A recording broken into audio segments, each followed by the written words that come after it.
Di saat pemberlakuan pembatasan kegiatan masyarakat (PPKM) darurat, polisi bersama TNI di Banyuwangi belusukan di malam hari hanya untuk membagikan paket sembako kepada warga terdampak COVID-19.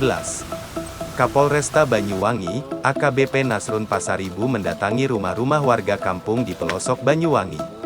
Dengan humanis, AKBP Nasrun memberikan paket sembako berisi beras, gula, minyak goreng, dan mie instan.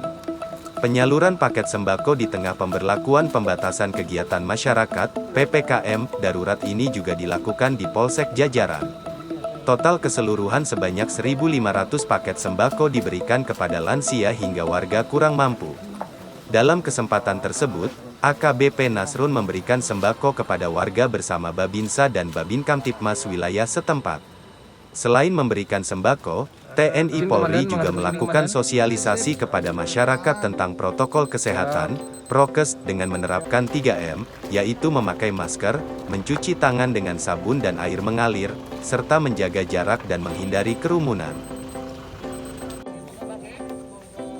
Ya, kita melaksanakan bakti sosial, di mana bersama dengan TNI Polri di masa PPKM darurat ini, kita berbelas kasih kepada masyarakat yang merasakan ataupun yang bisa dapat membantu mereka sehingga di dalam pelaksanaan kegiatan ini dapat bermanfaat seadanya dari kami, dari TNI dan Polri.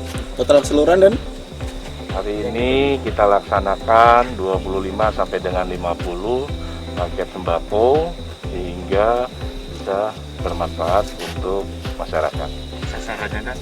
Ya, masyarakat yang seperti ada di belakang ini kita lihat masih dalam rumah yang begitu sederhana sekali, yang begitu sangat mengkhawatirkan bagi kita kalau menurut kita, sehingga kami berbagi lah bersama dengan TNI Polri untuk kebaikan masyarakat semuanya yang ada di Banyuwangi ini. Terima kasih, Pak.